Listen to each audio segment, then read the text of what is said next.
better than that, better than that. I can love you better than that. I miss you.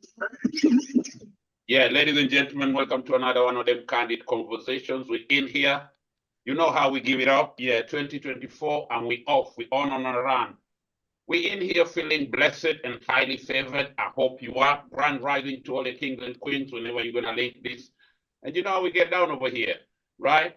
Your first time, stick around. Well, if you're new, you know the drill. Click, subscribe, tell a friend to tell a friend.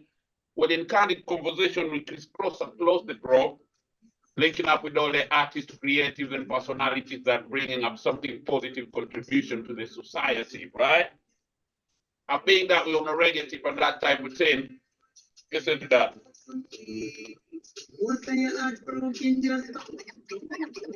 Yeah. There's somebody who can do it better than that. Listen, candid conversation, we're in here. We say a big shout out to all Massive and crew.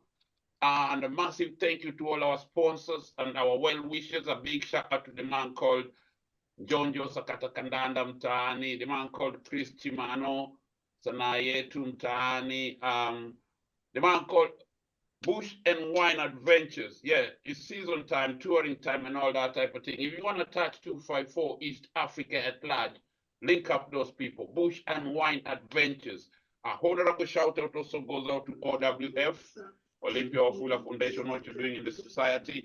And yeah, last but not least, the money man there, you know, Twigger accountants, you know, they're putting the lights on, right? So we're in here, CANDID CONVO with Chris Crossing, and we back up with this down here. Yeah. Yeah, we link up with this down here. Teego down all the way from United States of America, Jamaican descent. Those are the vibes, those are the vibes. So without further ado, Mr. Teego down, welcome to the show, my brother. Blessed love. Feeling? Thanks for having me, my brother. Thanks for having me. We welcome. We're feeling the same way still. Welcome, feel free, and thank you for taking time to indulge us in our shenanigans to do with music and that type of thing, right? Yes. Yeah. Where you're Jamaican descent and based in the USA, in New York, right? Yes. Born in Jamaica. Right. Living in New York, yeah. Right. Listen, take us back, like how did we start before we got here? Well, it started from young, you know, from a tender age. I've been doing it from school days, you know what I mean? From the guys them beating the desk and just messing with music and, you know, just singing and rhyming from those days, the good old days. Yeah. Right. So where was this? Where was this to be specific? Back in Jamaica, which parish, which township, or what? Oh, this is in the parish of St. Catherine. Zone in Moore. I'm from Portmore. Yeah. And I went to school also over Mountain View side. That's in east. That's the east side. You know. All right. Okay. So yeah. Obviously, like being that you're Jamaican born, the sounds and the culture is all heavily rooted in reggae music, and the just everything around you there's reggae music, right? So what kind of the people that you was listening to, and who I know, like when you was young man, you break time you'd be bumping on the desk, you know what I mean, doing fake sound clash and all that type of thing. So who was you when you was doing that sound clash in the break room? You know, back then it was more 90s dancehall. That's who we was here, you know. Like some of the forefathers, them, you know, exactly what they Tiger would Man. be. Yes. Shabba Ranks was there. Ninja Man. Yeah. Shabba is a general, 5-star general, top of top. Yes. Man. I mean, you can't mention reggae and dancehall. Starting from the beginning, from the roots. Yeah. So those are the kind of people that you grew up listening to, right? Yes, those are the people that I grew up listening to. Who do you like? Who influenced you a lot? Well, you know, so it's a collective unit. Everybody influenced me because I love all type of genre, all type of music, you know. So I would say even from roots, from way back when I was a kid, I used to hear my parents play a lot of Bob Marley and a lot of Michael Jackson. Yeah. Good music. You understand? So that's when so you see a little picnic coming up in the roads and you're kind of mimicking. But when did you take that step from mimicking to writing your own song or maybe getting in the studio? And what was that like? Well, the transition came about early, but not hands-on until later on in life when I first was around the sound system as a little youth. Sound system. 11, 12 years old, and the bigger boys was DJing on the microphone, and I was the younger one. And they said, give him a chance. And I grabbed the mic, and a freestyle came out and ended up being a song. And from that day, I said, you know what? This is it. I'm going to go this way. You know, music is my passion. That's what I love. And from then, it's been professionally now about 3 years. About 3 years now. Right. Hold on, like let's not just jump over that because a lot of people don't understand like sound system, like the big part or the integral part that the sound system culture is to not just reggae, but to the whole Jamaican culture as large. You know, sound system would be like where it's open, showcase, everybody comes out, speakers are put out. Like in the dancehall queen, go check the dancehall queen. You see what sound system is like, right? So all the DJs come out and the speakers are part, you know what I mean? It's integral and that's where you hone your skills, you're telling us. You hone your skills as an MC, like at 11 years old, right? Right. Brother, that must have been one of them. That's when the bug beat you and you're like, yeah, this is what I want to do for the rest of my life, yeah? Yes. Beautiful thing. Well, that was in your township, right? That was happening. That was in Queens, New York, when I migrated. I migrated when I was young. All right. Okay. All the way to Queens. You forward to the foreign, like they say. Right. To foreign, right? Yes. Forward of foreign. Yeah. There you go. All right. That's a beautiful thing. So now you're in a foreign. You're getting acclimatized to the thing. So how was the transition from doing the sound system, honing your skills, to now you want to record, you want to get in there? And what was that? What was the recording like, and what was the song? How did that one go? Transition came. I was a little different. The sound system now help you more like a raw, ranchy. It was more like giving you the groundwork of being in front of people and the audience and being out in the open. As in the studio, you go to record, it's a few people, you and the engineer, and you're enclosed in a room or a studio, and it's more up close and personal now. And then I came about to record. One of the first singles was called Better Than That, the one you were playing. All right. That's my first single I recorded, actually, yeah. This is your first single? Yeah, it was a feature too. Right. The guy in the track name is Voice Stream also. It was a feature. Yes. Honorable shout out to Voice Stream. Yeah, we did it at Hit Studio actually. It was like, we recorded. Honorable shout out to Voice Now and Hit Studios, right? Yes. Quality. So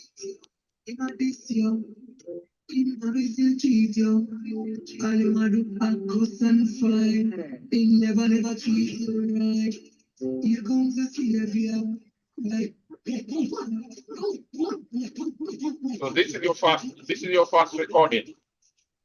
Correct. Wow. Okay, my brother. Okay. You started off well, brother. Thank you. I gotta say it. When was this? That was about 3 years ago. 3 years ago. 2019, we say. 2021. 2021, about that, right before the pandemic. Wow. Wow. Okay. So all this time, you've been were you practicing? Were you writing? What were you doing between all that time? Like, what were you doing? What have you given up? Because from 11 to now, that's a long time, right? Yeah. Yes, it is. You're right. It's a long time. It's life happened. It's a journey. That's what you have to look at it as. You know, it's like getting up and going to work every day. You're looking for a goal. You're on a journey, you know. So sometimes it's very hard. Some days it's easy. Some days it's, you know, you have to find that influence, or you have to find that motivation. Yeah. It has to come from within. And you have to love it from within. Yes, from the heart. Yes, definitely. So then we do the first time. How was the reception? How did that work? How was the reception for the first one? It was good, actually. I ended up doing that song. We made that song one time. Within 1 hour, we were done. What was it? Within 1 hour? So was it a collaborative effort in writing and everything? Yeah, it was actually, he brought the idea to me, and I said, okay, let's go this way with it and see how it sounds. And it ended up working out for both of us. Beautiful. Yeah, so we end up collabing very nicely, came out good.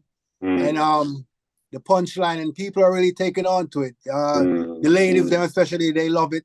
Yeah, that's the thing. That's the thing. Played for anybody, yeah. The message is one of them that is palatable all across the board. Like, it's basically, it can be in the club at 1 o'clock in the club, or it can be 1 o'clock in the afternoon outside the house. Either way, it still goes. And that's a beautiful thing. That's a beautiful thing that some artists kind of choose not to embrace. But if you make it part of your brand, it becomes something that doubles up as you move forward. As you move forward, that's something nice that you kept that in check. And then you said you're gonna make it. During these times, watch where you are. Some of them coming like sleeping bullies. Can't see them like landmine. Mankind.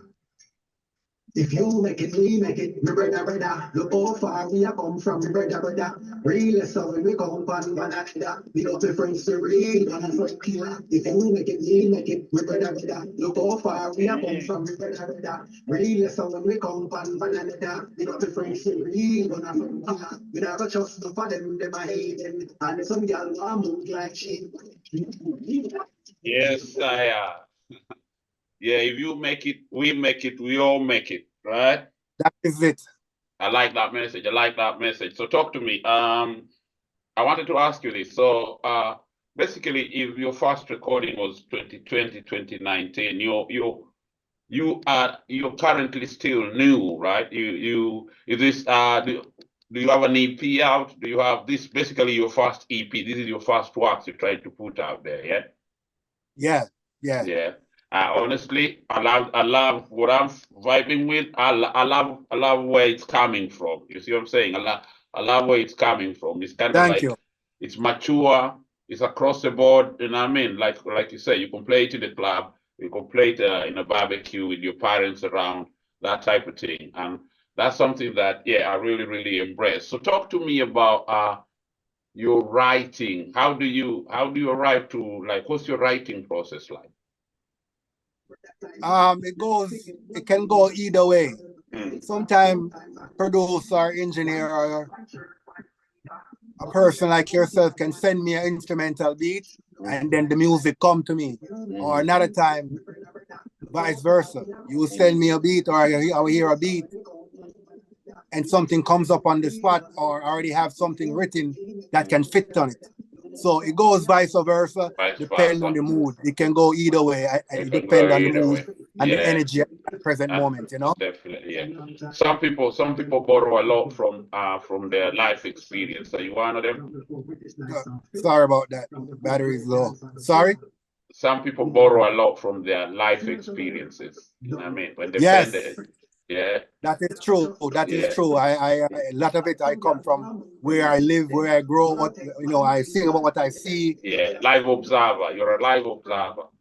From your experience and the ones around you, if you see something positive, you want to put some positive energy out to that type of thing, right? Right.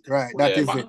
Must be a beautiful thing being an artist. So what are some of the challenges since you started up until now? What can you say are some of the challenges that you you've came across and how you navigated them or what you're doing to try and navigate them? One challenge is sound different. That's the one challenge I get. A lot of people say, oh, I hear you, sound good, but different. I get a lot of that. And coming into the game, you know, I try to be authentic and original, not wanting to sound like anybody else or taking another man's style.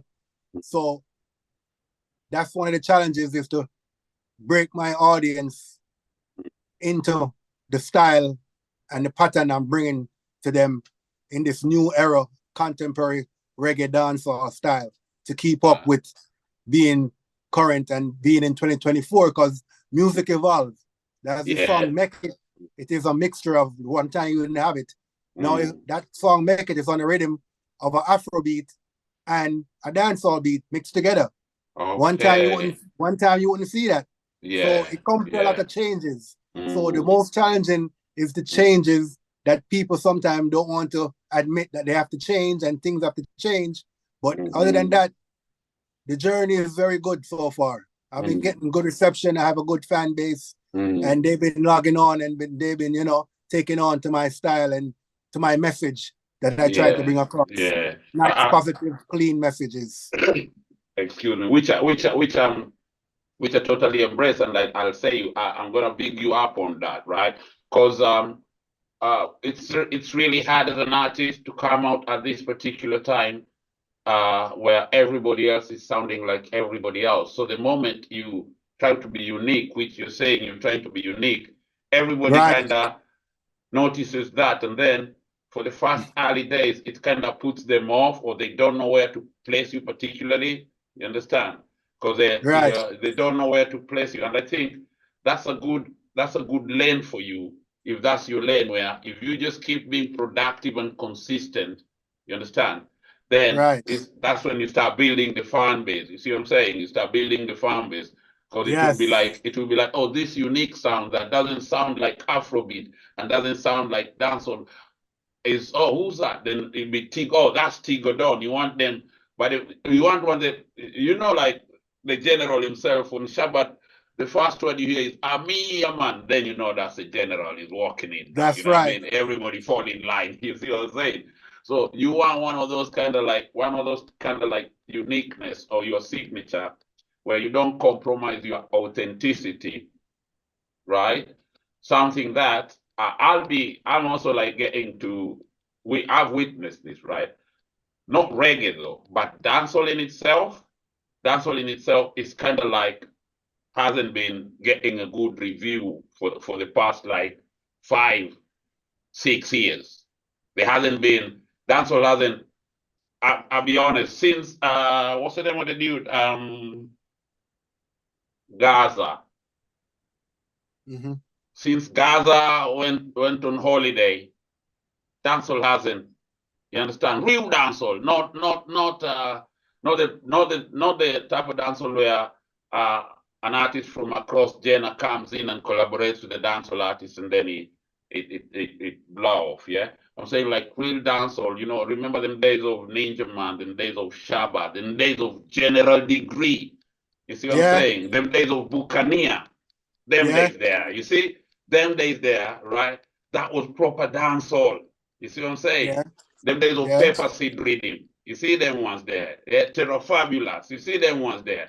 That was like, that's kind of like the backbone of dancehall, when dancehall used to be unique and everybody knew what they're coming for in dancehall. But I think the new generation of dancehall, amongst the experimenting which you allowed, they should still stick to what made it unique. You understand? The heavy bass and whatever, what made it unique, you have that. And then maybe if you're getting out of tune or something else, let it be, let not that be the backbone, the chassis of your song. You understand? Like what you're doing is special, because you're bringing two unique things like Afrobeat and dancehall, which is two cousins. You're trying to have a meal with them. Like you're trying to, you know what I mean? Like, let's come together, these two cousins, let's have a party. And that's a beautiful thing that I think it should be the way forward. You understand? You see me? Yeah. Yeah, I think, yeah. What's your take about dancehall, the current state of dancehall right now? I think it's good, you know. I think it's moving, but not as the pace as the 90s dancehall. You touch a good point, which is true. The foundation, you can't go around it. You know what I mean? From all those icons from the 90s compared to now, yeah, it is two different worlds we're in right now. And I think now the younger generations, I think they're trying to express themselves. Yeah, so definitely. I'm not gonna bash them because I dabble in it sometimes too. No, I totally things have to understand. evolve. You know? Yeah. No matter what you do in life, things is gonna change. Yeah, things are moving forward. Things are moving forward. But like you said, I'm gonna agree with you too. I wish sometimes they would stick to the same drum patterns. Yeah. That's what I'm saying. Because that's the baseline. That's the backbone. You see what I'm saying? So whatever you're gonna build without a strong backbone, yeah. And also, like what you're saying is true. The younger generation, based off the technology and everything, even when they're coming up, their influence is different. You see what I'm saying? It's not like when we were little picnic, we was only influenced with what was on the radio or on the dance or whatever, right? But right now, an artist in Jamaica can be influenced with an artist in Atlanta that nobody else knows, just because he was scrolling and liked the vibe. You see what I'm saying? Right? Or an artist in Africa can be influenced with an artist from St. Mary's.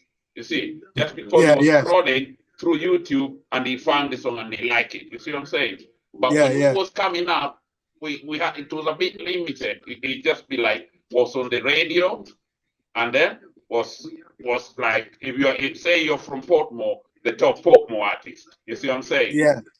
But now you're from Portmore, but you're hearing their artists from Canada. You see them ones there. So it's kind of like, so when they're coming up, it's all influence, and that's a beautiful thing. But when you want to go and talk dancehall, you can't do it without the drum patterns, them, you know what I mean? Them heavy bass line, that type of thing, which is nice when you make it trap dancehall. You know what I mean? Trap dancehall also is a vibe in itself. But it's just like, yeah, like that real dancehall, that one, man, brother. Yeah, Poco Manjama. Poco Manjama. It's almost like fast food compared to mama cooking, right? Which one? Yeah. You see what I'm saying? Taste the difference, right? Definitely. So 90s dancehall is like mama's cooking. You know, you never go wrong with mama's cooking. Right. So I'm gonna say I love what they're doing, and they're very talented. You know, they have their voice, from their voice to their melodies, from Afrobeat to the new trap dancehall. I love what they're doing. I just think the one thing I think missing is more topics. If they can get the topics to be more broader, because everybody's talking about the same thing. The same the same three things. It's money, women, and cars. Gun lyrics and women, lyrics, right? Yeah, you see, that's the thing. So if they can expand and bring back, like, that's what dancehall was about, telling a story about or singing a dancehall song, bogle, do the bogles, you know, dance like Benny Man. If you're fed up with your boyfriend, let him go. Right. Come on, let him go. You see what I'm saying? You know, those topical issues, like, yeah. And I think that's another thing though. Like, I think comparison to Afrobeat and dancehall, I think that's where Afrobeat has just like a wider audience. It's not because of the people, it's also because of the issue what they speak about. You see what I'm saying? They even speak about the heartbeats of life in the song, but they make it palatable, they make it danceable. You see what I'm saying? I have to plug in batteries. I need plug in. My charger. No worries, my brother. We're recording. That's the beauty of it. When you're recording, we just come back to that. Yeah, you see, like what I'm saying. Now with that, Oh, it's going to be pre-recorded then, right? yeah, it's pre-recorded. Yeah. Okay, let me go grab the charger. Go grab the charger. No worries. We pause it on that one. Okay, 1 second. Let me grab the charger. Sorry about that. Oh, God. Yeah. Oh, sorry. Boxing. Umeshava. Umekula hiyo nini nilikubakishia? Spicy. Well, it's supposed to be spicy. Okay. All right, we're back again, yeah? Give me 1 second. Let me plug in now. I grabbed it. No, I didn't remember that. Things like them, forget them, not know which part we start, which part we are going, but them up at our house, say them are your friend and not the influence and bad things to do. They're good enough on your marks, yeah? Yeah. Yeah. We're there, so. My girl, she's smiling.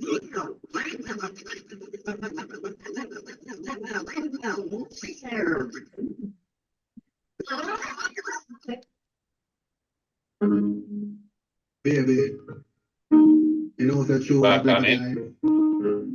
I just want you to know. Yeah, and that's what we were talking, like, I think Afrobeat makes a wider thing, wider embrace is because the topic, yeah. Yeah, the topic, yeah. Because even when they're talking about like painful issues and thingy, they make it in such a way it's palatable and it's danceable, and you know what I mean. So it all looks good. It's easy to embrace even when they're talking about a broken marriage or whatever. You know what I mean. It's kind of like they make it in such a way it's palatable to everybody. That type of situation, which is a beautiful thing. Right. Yeah. So talk to me. All these songs is available on all the streaming platforms. Yes, they're available on all streaming platforms. You know, Spotify, Deezer, Amazon, iTunes. Yes, we're all across the board. Yes, thank you. That's a beautiful thing. Ladies and gentlemen, Candid Conversations. We're talking to Teego Dan. Teego Dan, New York-based Jamaican with his own fusion of Afrobeat and dancehall. I'm loving it. I think we got something here, Mr. Teego Dan. Talk to me now. We got a few minutes left. They can get these songs available on all the streaming platforms. I'm going to leave your links down here, your Spotify links and everything. Ladies and gentlemen, you know how we do. We support our own. Once you catch this, go check Mr. Teego Dan out, right? So all these songs are available on all your streaming platforms. And hold on a minute.